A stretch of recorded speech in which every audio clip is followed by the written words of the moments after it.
Welcome to the Employer Content Show, part of the Talent Insights series, brought to you by HireWell and Before You Apply, back after a 6 months hiatus. I'm your host, James Hornick. Joining me is my co-host from Before You Apply, Nate, the shortest man on your screen, Guggia. Should I sit up a little taller here, so just to remind everyone? It's funny you say that because true story.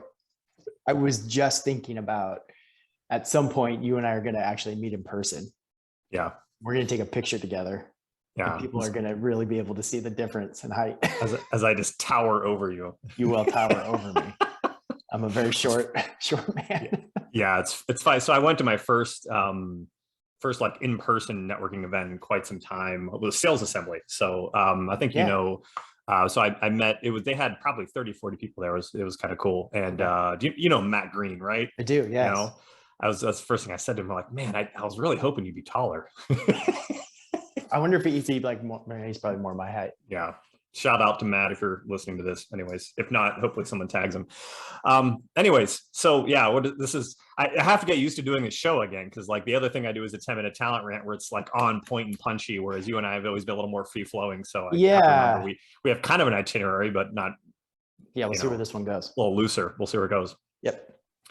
All right. So before we start, just a reminder, all of our episodes are on the HireWell's Talent Insights, talentinsights.hirewell.com. Today's segment, as we're titling it, You Don't Need Hiring Content. And I actually wrote a post today as kind of a warm up that hiring content is the worst hiring content, if that makes sense. Hiring with like a quotes around it. Yeah. I think we both learned a lot in the last kind of 6 months almost since we've done our last show, and just kind of had different takes on it. And I think our last show we were just dumping on employer brand entirely and how stupid it was. Yeah, but I guess it's kind of we might do it again. We'll make a part 2 of that one. I guess, and I want to, as we start kind of giving out some takes here on why we're saying hiring content with quotes around it is kind of a waste. My own personal experience, like I don't sell employer brand stuff. I don't teach people how to post about posting and on this kind of stuff. I'm just talking from my own experience. This is something we've done.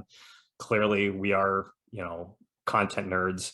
And when we first started doing this years ago, it was really just, hey, is there a better way to drive inbound business? Mm-hmm. And the thing that I've said is that's funny is that it does do that, but it does 2 other things more. It drives more referral business, meaning people who know you are more likely to remember to reach out because you're top of mind. But even above that, it drives hiring. The amount of inbound interest you get and referral interest from other people you get, from our experience, far exceeds anything else. Like we doubled in size last year. So we went from like 50 to 100 employees, and like 40% of them first heard of us through our content. And another 40% heard of us were referred to us from other people who were top of mind with kind of the content stuff we're doing. But here's the thing. So all that aside, we don't do any hiring pieces. Like we don't do any like employer brand pieces. Here's why you should come work for us. And this is why we're so great. And here's we don't do any of that. Right. So, which is kind of crazy because and I'm not saying this to brag, but I don't know many organizations have had as much success as we've had in terms of like using content to drive hiring. Meanwhile, none of it has been like what's traditionally thought is like hiring content. Right. Yeah. And like, I mean, the same, you could say the same on the revenue side. Yeah. Like your content isn't about like buy my thing either. Yeah. Mm-hmm. I mean, like same goes on our side. Like we have not grown anywhere close to what you guys have, but whenever it comes to like whether it's new customer acquisition or it's interest in working for our company, it all comes at this point now. Like I think I can confidently say that it all comes from people just seeing my stuff on LinkedIn. And like I never post about like us hiring. I never post about like buying our product or anything. It's just like. Mm-hmm. Like, I think at this point now, I'll get at least like a message a week. Well, somebody will just like DM me and say like, hey, been following your stuff for a long time. I think what you guys do is cool. I'm looking around. Yeah, go ahead. And I was going to say too, so like our like person and kind of what my thought process is around kind of what the focus is. I've always been, and I hate to see this, like thought leadership. I'm using quote fingers again if you're listening to this on the podcast. whether you call what I do thought leadership, I'm shit posting half the time. But it's very clear kind of what we think about in our shows in the past. When you and I were taught, we did those shows last year. We did a lot of surveys. We were surveying tech people and marketers and salespeople, and everyone wants to know like who the leaders are of the organization, kind of what their thoughts are, what their takes are, stuff like that. Something else kind of struck me is that's why I've always leaned into it. But I guess the other thing, and this will kind of, we want to talk about brand ambassador programs a little bit. Yeah. It's equally important for the rest of the organization to have a voice, which is something we've always had a wide open, like anyone, please like talk about whatever you want to on social media, say whatever you want, whatever, which terrifies most companies. Yeah. But an interesting story, and this is recently just changed my kind of whole thought around it. So one woman who started with us recently, who's great, she wanted to restart a segment that some other people did like a year ago. So it was like last summer or so, a couple people were doing an ongoing like LinkedIn live segments on workplace taboos. So one was on like on tattoos, one was on like hairstyles, like stuff like that. So it was like, I thought it was cool. It was not something I would have thought to do, but we're like, yeah, do it. It's awesome, And so this newer employee, like, that is how she first heard of Hirewell and started following us, and I realized that while it's important, you need both levers, like you need some level of thought leadership. I think on some level to appeal to some people to know that like, okay, whatever's messed up in your industry or whatever's like more innovative you should be doing, like that's what you're doing. But I also believe that on an employee level, so many employees have bad experiences in organizations where they don't feel like they have a voice, they don't have any agency, they don't have any ability to control their day-to-day the way they want to.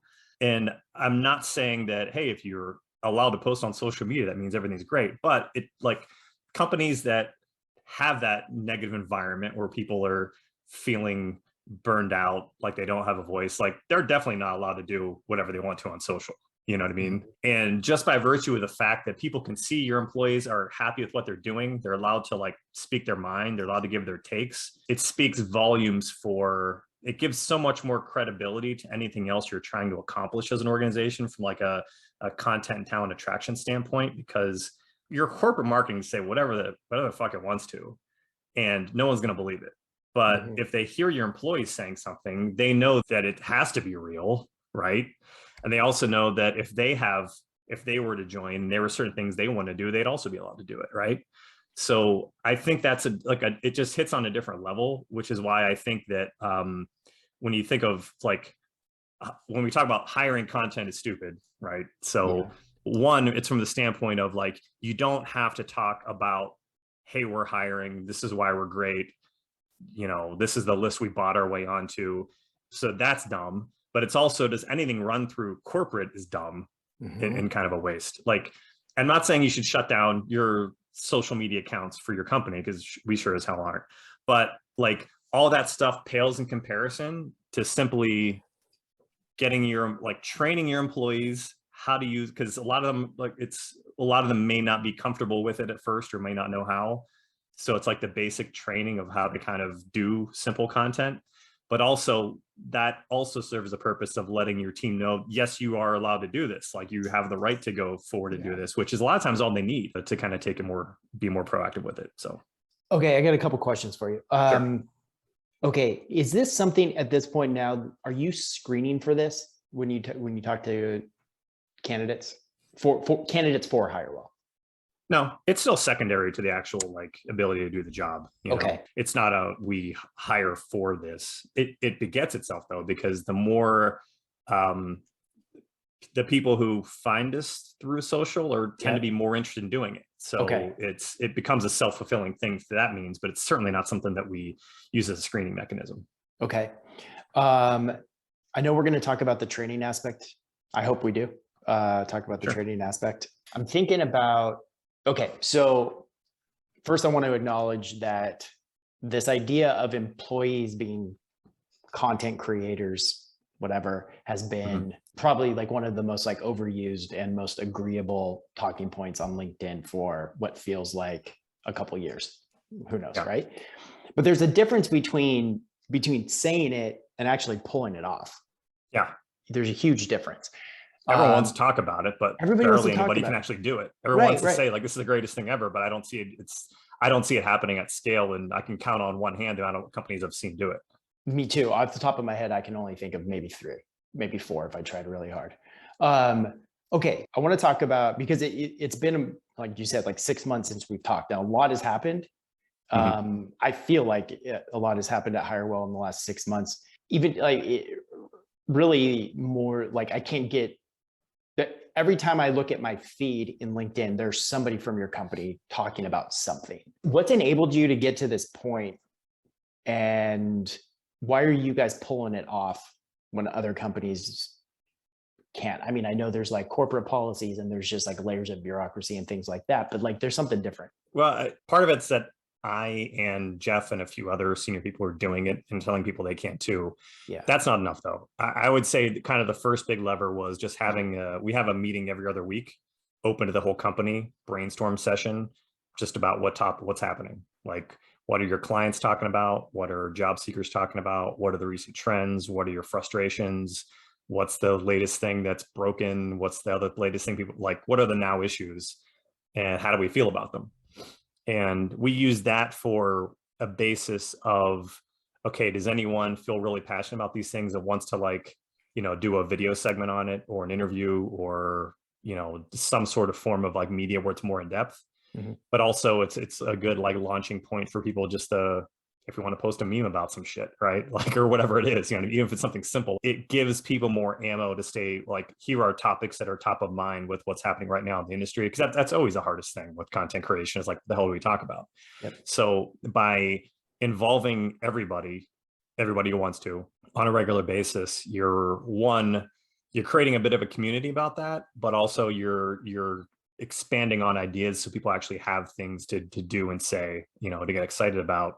And I also think it serves its purpose pretty well when people do have ideas that they want to do something. There's people there to validate that it's a good idea, that they should do it, to encourage them.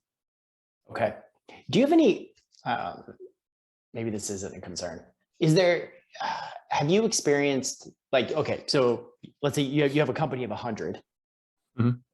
How many people are really active online? 30? Yeah, I'd say that. My goal is to get half the company, and I guess we'll skip this later because we're just starting kind of phase 2 where we didn't really have training for this stuff until like a month ago. So I'm hoping that picks it up. But I would say 20, 30 as of now.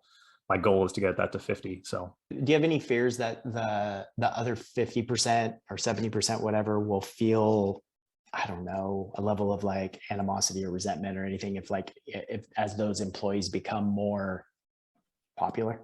No, Okay, I guess just never thought of that. No, yeah, I don't know. I've never thought of it either until right now. So I thought I'd just like pull it out. No, I don't think so. It's not a competition. I mean, everyone's supportive. I would hope if I think over time, the people who are involved in it, like it'll be easy because we are in like a services and kind of sales based job. So, I mean, there's tons of stats about how people who are involved in social selling just outperform people who aren't. Yeah.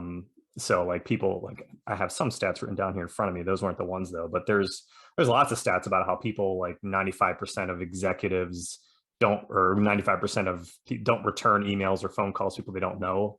So if people know you, I mean, you've probably seen this, like once your name gets out there, they're more likely to return like, oh, it's Nate. I know Nate, for that sure. kind of thing. So I think it'll get easier over time. So I hope that people kind of see that success, like that the word gets out that, hey, this actually made my job easier. So, yep. Okay, cool. Do you want to talk about the program? Dipping into the brand ambassador? Yeah, sure. Or do you want to dip into, before we talk about that, like, do you need an employer brand person? Okay. Because that was like the lead in for this. I was gonna, do you want to go? Yeah, which order you want to go? Go that way. Yeah, let's go that way. All right. Yeah. Do you? Because the answer is no, but yeah. I think the answer is no. Okay, so you guys are at this stage right now, or this size.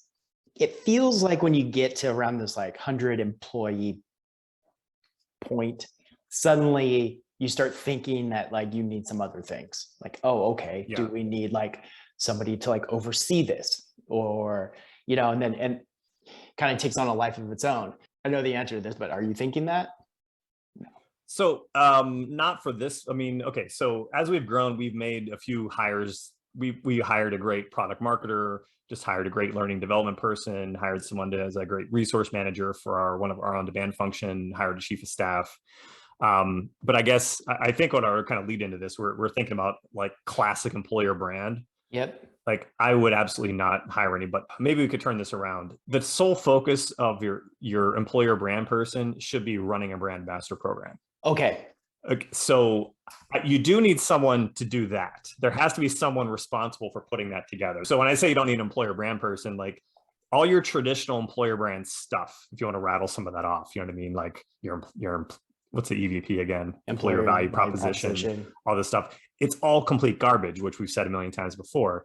And like the thing that matters is if you want to run a brand ambassador program, someone has to organize it, someone has to coordinate all these things, someone has to do the training, all that stuff. Like that is the top of what should be done.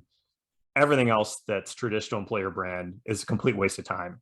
And I would even go as far to say, if you're looking to hire an employer brand person, it should be someone who has created a brand ambassador program before, or knows how to run one, or wants to run one. If you already have an employer brand person and they don't like that concept, you should get a new employer brand person. Just saying. Yeah, no, okay. So this is where, this is how like my thoughts about all this stuff have evolved. First, it went from, let's see, the problems with employer branding. Then it went to like the problems with the current state of employer branding. Then it went to EVPs are a bunch of horse shit. Then it went to like, okay, you got to get your people, you got to get your leadership talking online and being like subject matter experts, right? And positioning themselves as that. Now I've gotten to the point where I'm like, okay, it's pretty clear that at least right now that individuals doing their thing publicly online drives more results than anything else. So if that's okay, so if that's true, why are companies focusing so much attention on company level stuff instead of focusing their attention and energy and resources into doing something like you guys are doing, which is at the individual level, which then obviously indirectly promotes the company level. So it's like, I feel like over the course of like 2 years or whatever that we're talking about here is like my thoughts about this have like narrowed so much to now they're just at the point of like, I completely agree with you. Like, why doesn't a company just hire somebody to oversee this at scale inside of their company? I mean, there's no good answer for you. Like, I think that the reason is because there aren't enough like examples or testimonials of companies that pulled it off, you know? Oh, there aren't. No, and it's one of those things where, but there's a ton of examples of an old school employer branding model that is ineffective, yet companies still try to like, they try to put that in place and then they try to hire people to oversee that and like still nothing gets done.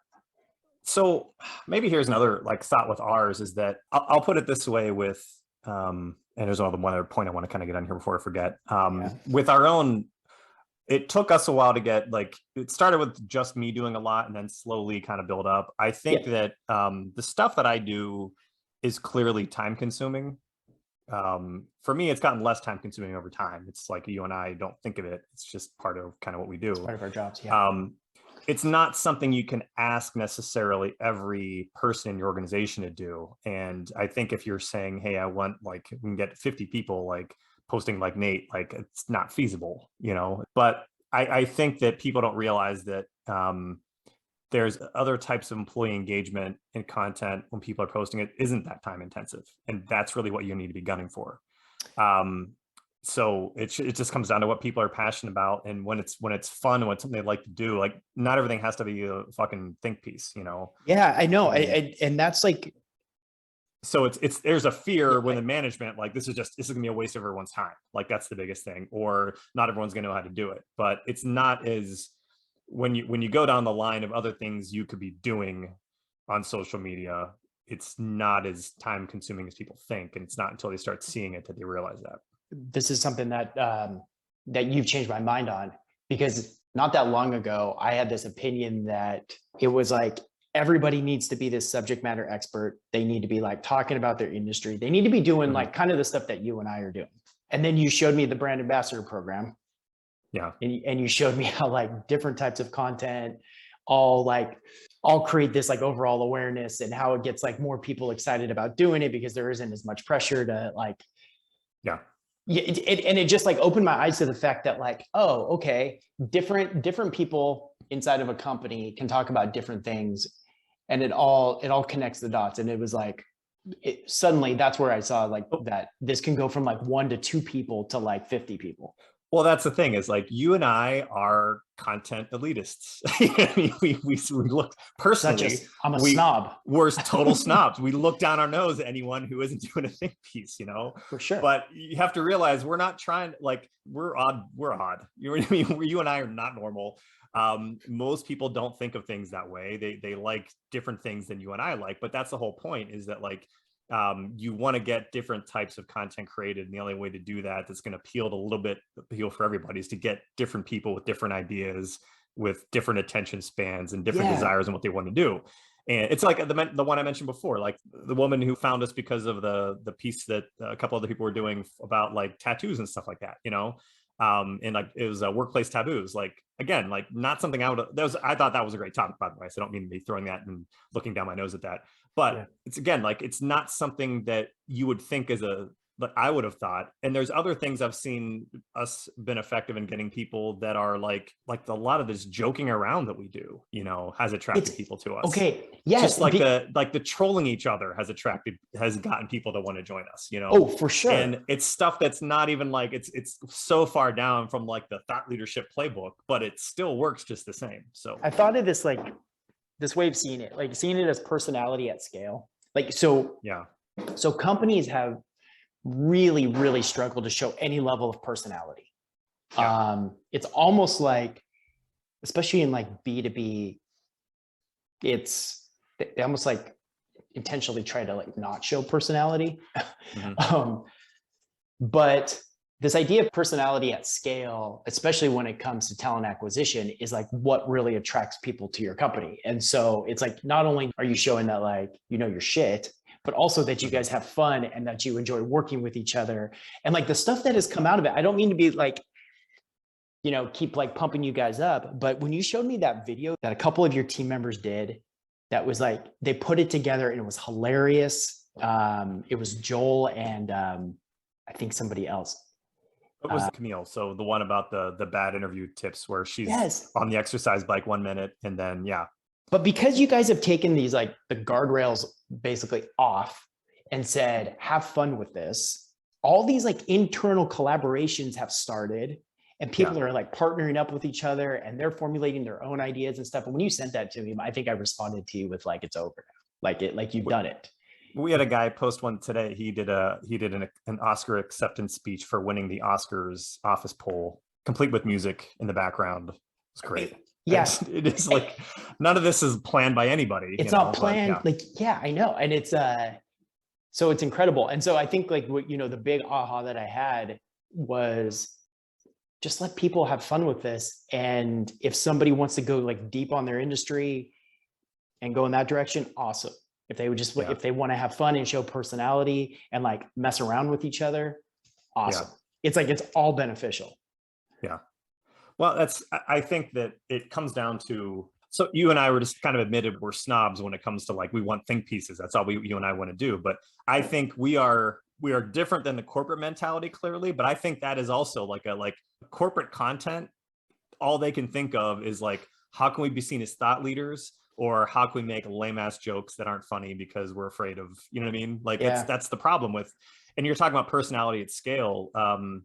That's great. Did you come up with that right now, or did you plan that ahead of time? That's good. No, I just came up with, I wrote it down. But I think about, okay, so like, let's go back to this like whole like traditional world of employer brand for a second.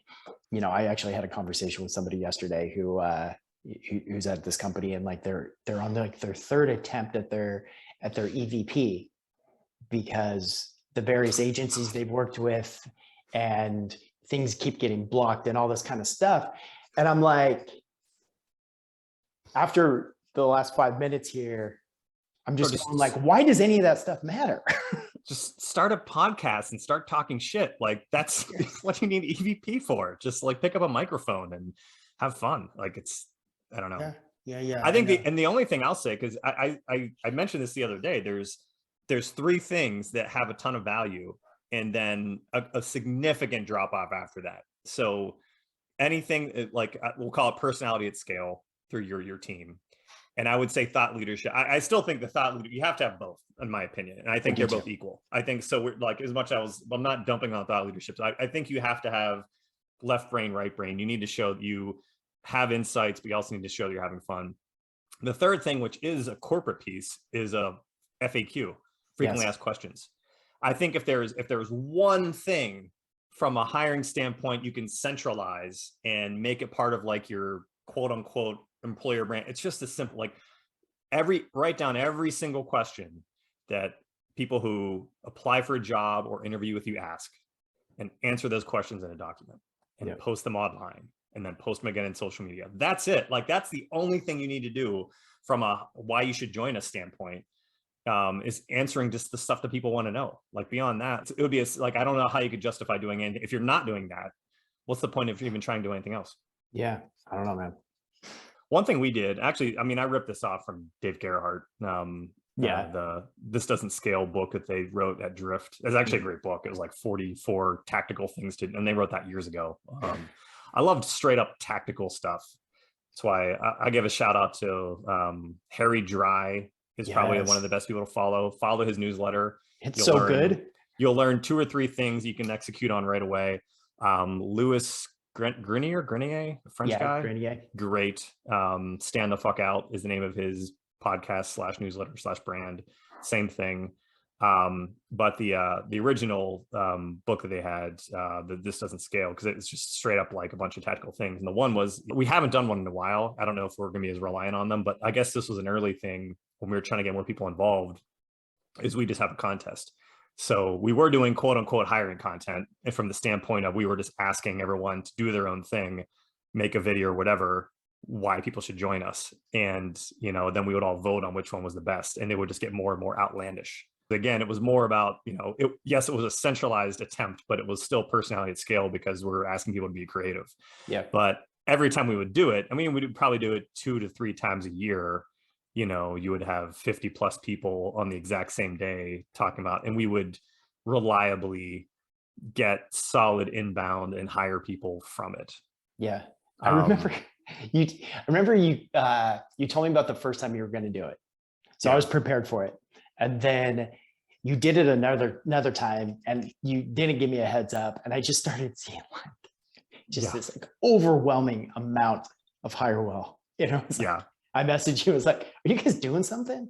Yeah, it's fun. It's awesome. Probably do it again sometime, but the team gets into it. But that's another thing too, because you're asking earlier, like how you get people kind of involved. I think, because I kind of forgot about that part. So yeah, having a couple like event-based things just to get people occasionally, to get people kind of like excited about it, whatnot, can be helpful. So let's see. We're hiring posts are pretty lame and boring, but I do think that, I think I commented on your post today about this, where I think Gary Vaynerchuk came up with this jab, jab, jab, right hook thing. And I think it's really true. I mean, like I said, opinions aside about Gary Vaynerchuk.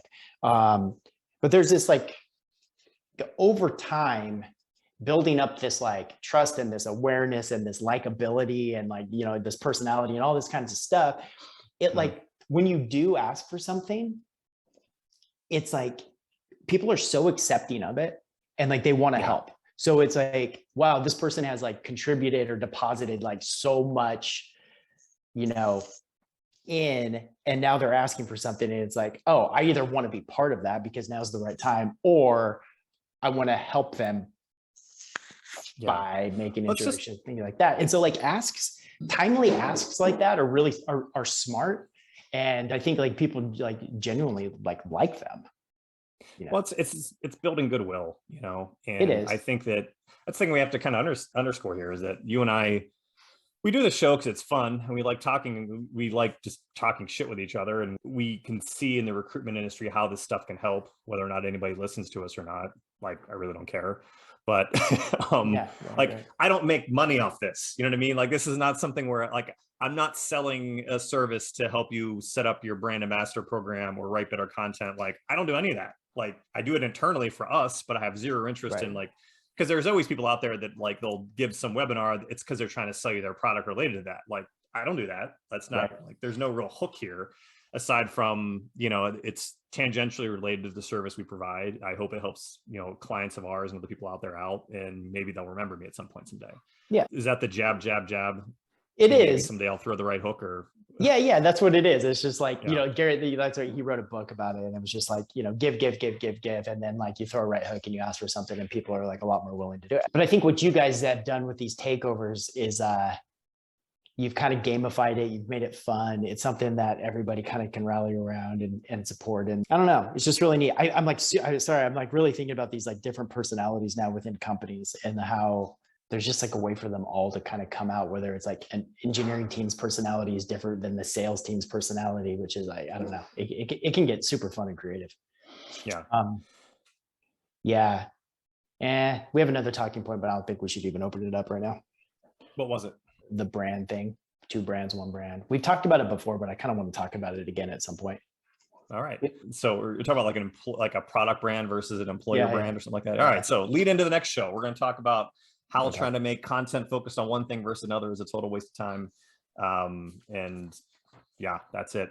We'll wrap there. That's a wrap for the Employer Content Show, everybody. If you want to hear more insights of what Nate and I have to say, you can view all of our episodes on HireWell's Talent Insights. That's Talent Insights or .hirewell.com, where you can also subscribe to the HireWell channel on YouTube and the Talent Insights podcast on Apple, Google, Amazon, and Spotify. Nate, pleasure as always. Yeah, everyone out there. We'll be back in a month or so. Sounds good. All right. Later.